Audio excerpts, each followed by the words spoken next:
All right, hello, welcome to Big Apple Baseball. We're talking about the Yankees and Mets today, the recent performances. So the New York Yankees beat the Tampa Bay Rays in the third game of a four-game series, 4-3. The Arizona Diamondbacks got swept by the New York Mets. Mets won the game 7-6 last night in a three-game series. So both teams, as of most recent, have been playing well and have been overcoming their struggles. The Yankees, this is a much-needed win considering the series prior they got swept by Detroit, which was just an absolute joke of a series, and I could probably rant about it for a while. But I'm not going to do that because they took two games against a very good Tampa team so far, and hopefully they can take today's game if the weather holds up and take the series. And the Mets are looking to build off their momentum from Arizona when they go to San Diego and play them later tonight. So, yeah. So, Dan, what do you think? How you doing? I'm good. How are you? I'm glad to be on another episode of Big Apple Baseball.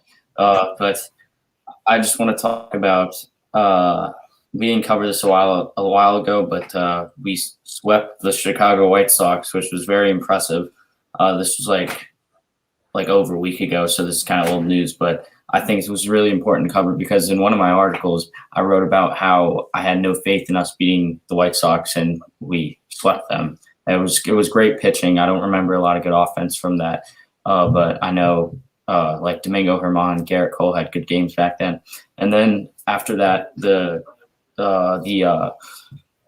Yankees got swept by the Tigers in a later series. And that was pretty rough in my opinion, because the Tigers are if I'm right, the Tigers are one of the worst teams in the league, right? Yeah, I think they're like the third or fourth worst. Like, actually, surprisingly, the Tigers aren't like even the worst in their division. The Twins are worse. But like, if you look at all the teams across the board, they're probably like the third, fourth, maybe fifth worst team. But like on paper right now, they're not the worst team. But like, if you look at them the last few years and like factor in this year, they're like the second worst team. So they're a really joke of an organization right now in terms of performance, and they're rebuild right now. Nobody really knows if it's working or not because they can't seem to win games. But surprisingly, they're not the worst team in baseball, but they are one of the worst. So it's not as bad as losing to the Orioles, but it's pretty close to that bad. And the fact that you get swept by a team like that, my God, I can't even. I mean, they put it this way: if they won 2 or 3 games and they lost the third game of the series, but they took 2, that would still be an embarrassment. So you can just think about how bad it was that you get swept by a team like that. But and also coming off that White Sox series where they were, they were playing really well. But I think at the end of the day, they just, those are games you need to win. You can't. They're taking games that it's like you're basically being handed to you that you need to just beat the crap out of them for a bit and take, But all right, so we'll go back to that. We'll talk about the Yankee game a little later. But just going to the Mets, they had a series in Arizona. Their pitching really showed out, and their offense did good work at times. Jacob deGrom started the first night. He pitched well. I'm pretty sure he went like 6 strong. Racked up a bunch of strikeouts like usual. So he was typical deGrom. And then he also had a few hits, which was nice. So he kind of helped carry the offense too a little bit. And then Marcus Stroman got the ball. The second game, he pitched really well too. And then David Peterson pitched the third game of the series. He didn't pitch well. I'm pretty sure I have a stat line right here. Last night, he did not pitch that good. But at the end of the day, they won a game, so that really doesn't matter. I'm pretty sure I'm gonna double check it, but he went. Pretty sure he went 3 innings, and he gave up 5 earned runs. Hold on, let me just fact check this. I also have a question. I have a question for you when you're done looking at that. Yeah. I'm sorry. No, Peterson went a quarter of an inning, or not third of an inning. 3 hits, 5 earned runs. So I was completely wrong about that. He got pulled from the game. Gave up a homer. But then it was good over the bullpen. The bullpen did good. Zellman went 3 strong innings, no earned runs. Lugo went 2 innings, gave up a run. And then Miguel Castro came in. He pitched really well, pitched for 2 innings. There's a play that made it on the Instagram, really like a nasty slider. He was throwing to one guy for a strikeout. Or no, not a strikeout, just like a swing and miss. But his stuff was really good last night. And then Edwin Diaz was able to maintain control and keep pitching well by getting the save. And the offense showed up. They got 7 runs, so good game for them. I have a question. Yeah. What do you think the Mets have to do for 2 questions? Are you surprised by the Mets' success and how they're like the first place in their division? And also, what do you think they have to do to maintain first place? The Mets being first place in their division is not surprising to me because the NL East is a weak division. So they look at all the teams. You got the Mets, okay, they're obviously top dog. Then you have the Phillies, then you have the Braves. And this isn't any order. I'm just listing off the teams, the Marlins, et cetera. And all those teams are really weak right now. The Braves obviously should have been a lot better than they are right now. And, but the Braves, they suck.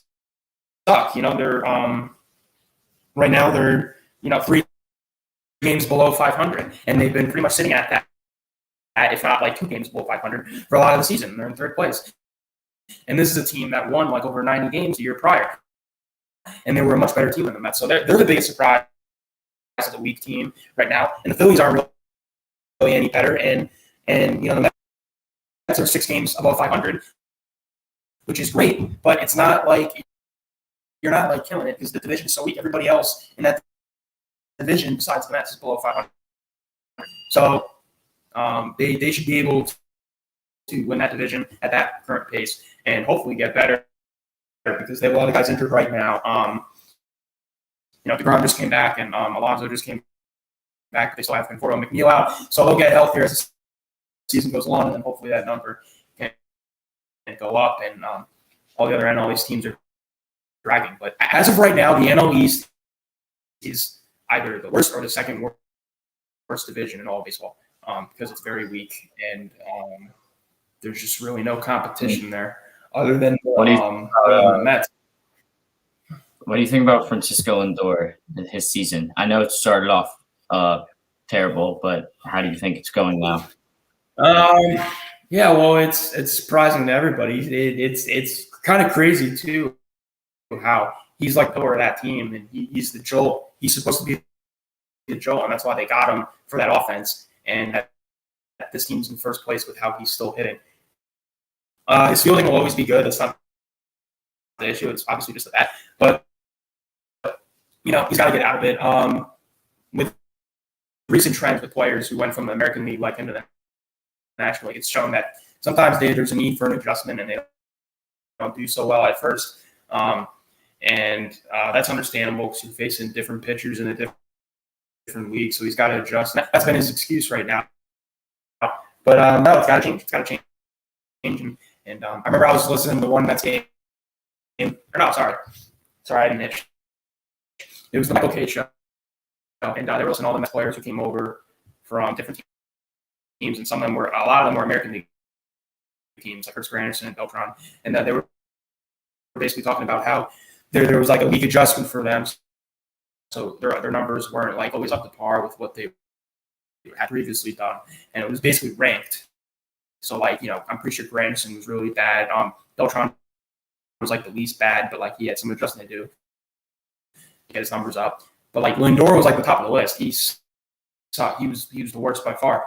But and that was concerning. But we're still we still got what, well over 100 games. I think at the end of the day, if he can just put that behind him and keep working, keep studying the pitchers and making adjustments, he's going to break out of it. He's too good. He's too good not to. He's going to break out of it. He's just too good to he's not going to figure it out. He's going to figure it out. He's so good. He's won Gold Gloves, batting titles. He'll figure it out. There just needs to be a league adjustment. And the reason the pressure is so great right now is not just because he's in New York, but he's got a massive contract. But he'll break out of it. He will. And I wanted to ask you, what do you think about just like, I know you're not as big of a follower of a Mets person as I am, because I don't know, I just like to cover the team, not for this podcast, but just for some enjoyment. But what do you think is the biggest concern for the Yankees right now, in your opinion? Is it obviously the offense, but like, what about it would you say?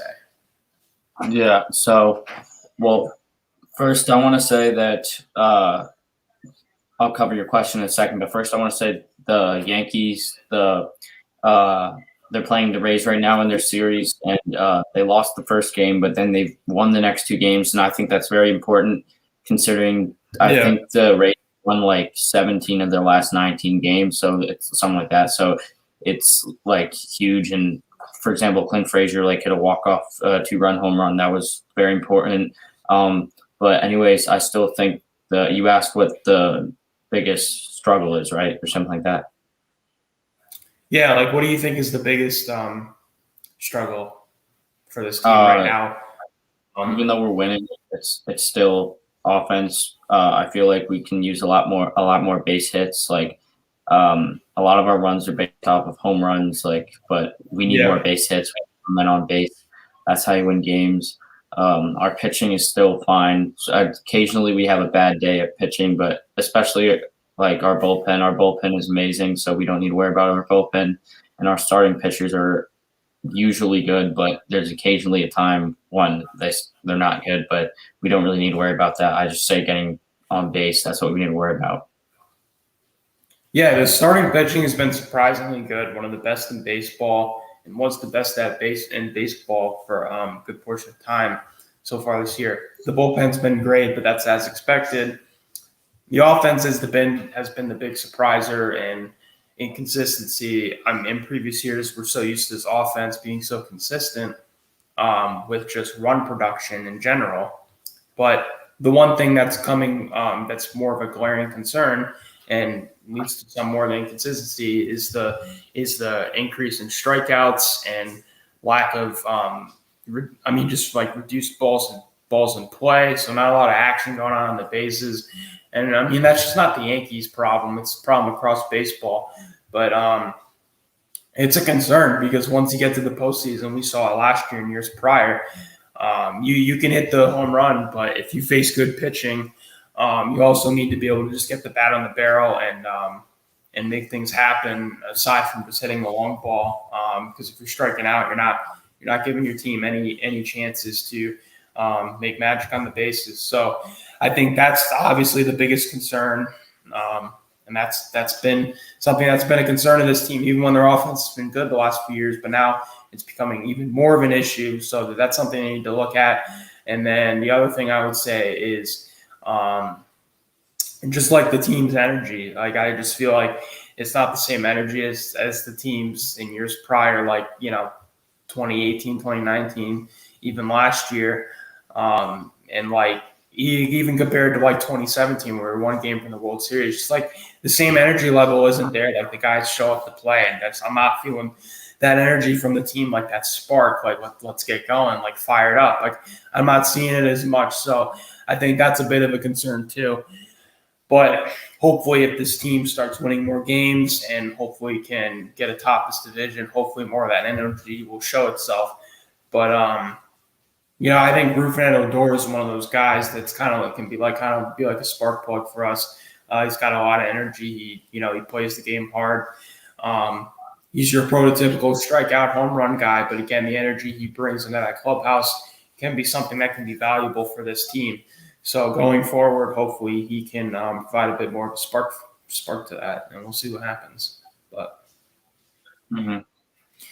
all right, so I think looking ahead, we should just talk about looking ahead. So the Mets play. I had just checked their schedule again for a refresher. They play they go to San Diego, and the Yankees will finish up a game today against the Tampa Bay Rays. I mean, right now it's raining pretty hard here. I don't know what the weather's like in New York, but hopefully the weather holds up and we can get that game in, because it'd be nice to see a series win from Tampa when they've kicked our ass plenty of times in New York already this year. Sorry. Also, they put the Yankees. The Yankees play the after the Rays game tomorrow. They start a series at home against the Red Sox, which is very this is a huge game. Hopefully, the fans show up, and we need to beat Boston. They're doing a lot really well right now, so we got to beat them. And then after that, we play the Twins and the Phillies in a series away. And I honestly think those should be sweeps, but we'll see. But we should go on. The Twins should definitely be a sweep. The Twins are one of the worst teams in baseball. They're worse than the Tigers, to be honest with you, so far this year on paper. I mean, that could change, but no, definite sweep from them. And interesting, looking at the Mets, they kind of have a tough schedule for the next few games, because now they go to the Padres for 4 games, but the Padres just got swept by the Cubs, so they're not really hot right now. They're scuffling a bit, but then they go to Baltimore, and then they go back home, play the Padres again. So I'd say for the Mets, they just need to keep the momentum going. The offense production has been enough so far in this Dbacks series. In every game, they've scored more than 5 runs. That's something that you hope continues, and the pitching staff gets a little bit more crisp with DeGrom at the helm, and then you just hope the bullpen can keep getting outs. The bullpen has been the surprising strength for this team this year, aside from just the injuries in general. And then for the Yankees, as you were saying, hopefully they can take this Tampa series, and that would be good momentum going into the Boston series. Garrett Cole gets the ball today, so I expect a sweep. It's not yet been announced who's going for the Rays. They're probably just going to use that freaking opener that they always do. That works, it seems, to perfection a lot. But hopefully they can sweep today. I'm just curious, what's the weather going to be like for the rest of this week? Let's see, New York. They haven't been hit yet. It's going to be like 4 or 5 projected that's hit, so it's really just hitting us right now, but it's going up that way. So but I mean, hopefully this team can sweep. Not sweep, take the series. And it was interesting because last night Aaron Judge played center field, which was interesting. Second career start in center, and he did fine. He made the plays, and there's no breaking headlines of him screwing up or anything. So it was all good.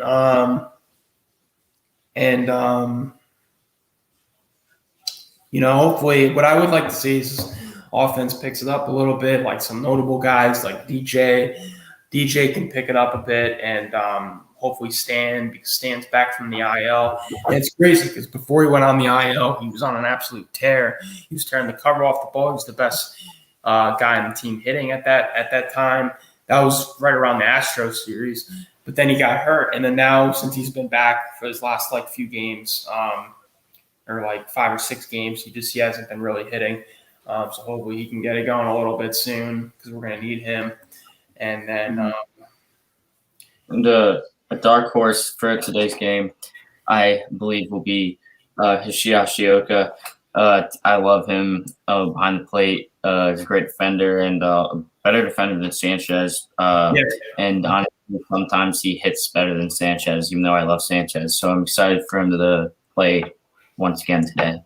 The good thing about Higashioka is he's not just like an all defensive catcher. Like the guy can hit a little bit, and at times he's shown he can hit better than like at times he's hit better than Sanchez. And at the end of the day, he can catch too. He's a good defender. He's an overall better defender than Sanchez. In terms of arm strength and accuracy, I don't know who's better on that front. Both got great arms, but Higashioka is the more complete catcher. Sanchez is probably a little more special because of his raw power, but we haven't really seen consistency from him. Hence why Higashioka is getting more starts. And Higashioka, and if you wonder why Higashioka always catches when Garrett Cole pitches, is because stats show like Garrett Cole's a way better pitcher when Higashioka is catching him. They're good battery mates. And if you look at a lot of Garrett Cole's struggles the year prior, a lot of those bad starts, he was catching Sanchez, and he wasn't hitting his spots. And I don't think him and Sanchez were getting on the same page. Not to say that Sanchez can't catch a guy like Garrett Cole, but some guys, catcher and pitcher, they just don't work out. And some guys work better with someone else, and that's usually what a team likes to go with, what a guy prefers like that, and their strength, and that's what they're going to go with. And it's no insult to Gary Sanchez. It's just the better move statistically and probability. And Garrett Cole's been great so far this year. And what's been the one difference? Every start, Higashioka's catching him. Gary Sanchez hasn't caught one game from Garrett Cole, not one this year. Like I've looked at all. So that's going to be something going forward that'll be good for the Yankees, and hopefully Garrett Cole can keep that momentum. And I expect a sweep today. I mean, Garrett Cole's pitched good against the Rays this year. His last start in Tampa, he racked up like over 10 strikeouts. I think he pitched like 8 or 9 innings or something. He went Dbacks into that game. And then the start before, when he was in New York, he pitched 6 solid innings. So Garrett Cole can pitch against the Rays. This is a good Rays team that can hit a little bit, and they have good pitching. And Garrett Cole can attest to that, but he can rise up to the occasion and pitch against his team. So I expect the series win today, and hopefully the bats can come alive a little bit. Cliff Frazier might be getting a little red hot of his walk-off homer 2 nights ago. So at the end of the day, hopefully brighter days ahead for this squad, for both squads, and it'll be interesting to see. So yeah. I agree with everything you said. We really appreciate you guys watching this second episode of we'll have our third episode out sometime soon within the coming week, and we will again be talking about this team. We might have a podcast out. Technically YouTube video. We might have one out later today, talking about a specific topic with both these organizations. So that may be a possibility, but we will definitely keep everybody updated. And it was good. It was good talking about this. It was good seeing you, Dan. So we'll see you again soon. And thanks for tuning in for those that did. Have a good one. Bye.